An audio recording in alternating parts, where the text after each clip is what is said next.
Basically, we had no plan to meet with the American side at any level in the coming days.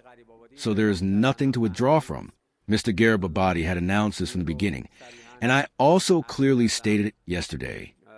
The U.S. envoy, Mr. Steve Witkoff, and Mr. Jared Kushner are here in Doha to meet with the mediators, meaning with the Qatari officials, and the talks will be around all regional issues which are of concern, including, of course, the negotiations with Iran, but also including Lebanon and other files in the region. So they are not here for direct negotiations with the Iranians or related meetings. There'll be a meeting on that tomorrow in Doha, and to go into Qatar. I think they've already left, or they're just about getting ready to leave. So we'll see how that goes. But we're doing very well on that front. But the meeting in Doha is going to be perhaps important, perhaps not.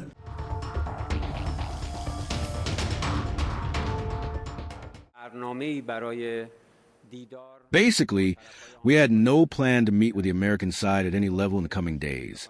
So there is nothing to withdraw from. Mr. Garibaldi had announced this in the beginning, and I also clearly stated it yesterday. What is likely to take place in Doha tomorrow are discussions regarding the implementation of certain clauses of the Memorandum of Understanding, including the clause related to the release of Iran's restricted assets, which will be held with the Qatari side. Therefore, I emphasize again that we have not planned any meeting at any level with the American side for the next few days. It is clear that the United States' failure to adhere to its commitments under the Memorandum of Understanding will inevitably have a negative impact on the continuation of this process. There is no doubt about that. First, we will allow no action to go unanswered. As the powerful armed forces of Iran have demonstrated, any aggressive action against the Islamic Republic's targets will be met with a decisive and immediate response. Second, such actions constitute a violation of Clause 1 of the Memorandum. Naturally, should these violations persist and recur, the continuation of the process will face serious difficulties. Regarding Lebanon, our position is clear. America's commitment to ending the war on all fronts, including Lebanon, is an explicit commitment under Clause 1 of the Memorandum of Understanding. It is important for us that America adheres to its commitments and, wherever necessary, forces the Zionist regime to fulfill its commitment as well, because it is clear that the counterpart to the Islamic Republic of Iran in this Memorandum of Understanding is America. Whatever is agreed upon or not agreed upon outside of this Memorandum of Understanding, our criterion for assessing America's adherence to its commitment is this text of the Memorandum of Understanding. It was clear to us that NATO and some of its member states were actively involved in the design, implementation, and support of the aggressive actions of the United States and the Zionist regime. What the Secretary General of NATO said, helping the U.S. in the war against Iran, has two aspects. First, it is an explicit admission complicity in committing a crime of aggression against Iran. Everyone knows that the actions of the United States and the Zionist regime were illegal and aggressive according to all standards and rules of international law. It was an illegal war. Second, this admission can be cited as evidence in any court. Regarding access to the damaged sites, Iran's nuclear sites, it has been stated repeatedly that, first of all, the agency has not fulfilled its duties. The Director General of the agency himself was negligent both in condemning the Zionist regime's military aggression in June and during the recent military aggression. Therefore, our recommendation to the Director General of the agency is that instead of repeating political statements that seem to be in line with election propaganda, he decides to act more responsibly regarding the duties he was entrusted with but failed to perform.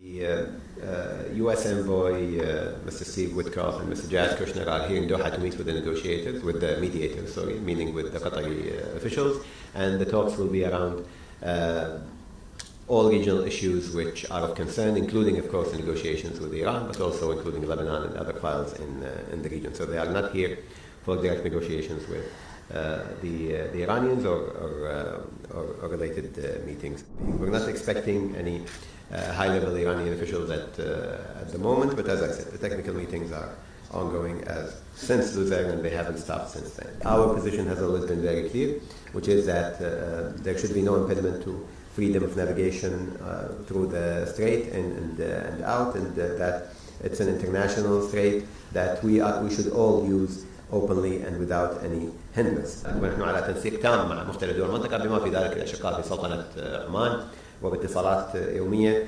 لضمان سلامة العبور عبر المضيق. الحديث عن 6 مليار اللي هي الأموال الإيرانية المجمدة، هذه تعود إلى اتفاق أعلن عام 2023 بين الولايات المتحدة وإيران لإنشاء القناة الإنسانية هنا في قطر. هذه الأموال الأصل هي أن يتم تحويلها في إطار مشتريات لأغراض إنسانية حسب الاتفاق الذي كان في ذلك الوقت.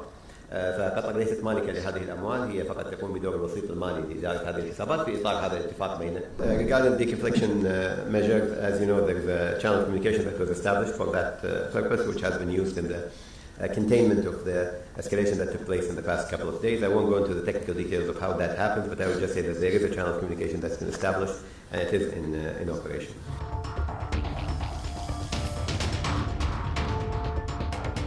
$69 today.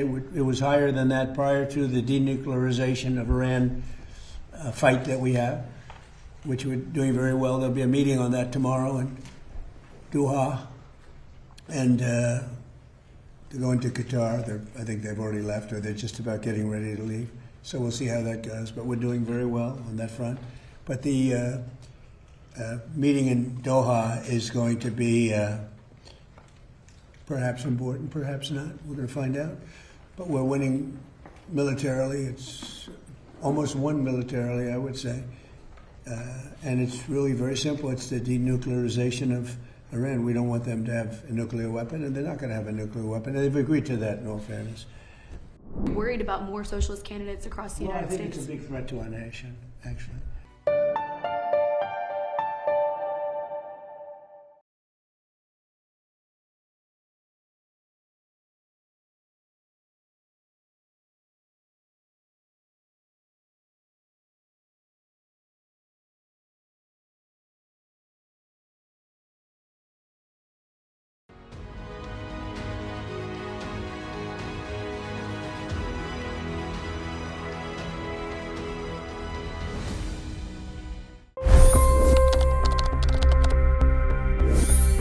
$25 crore गरीब गरीबी को परास्त करके बाहर निकले।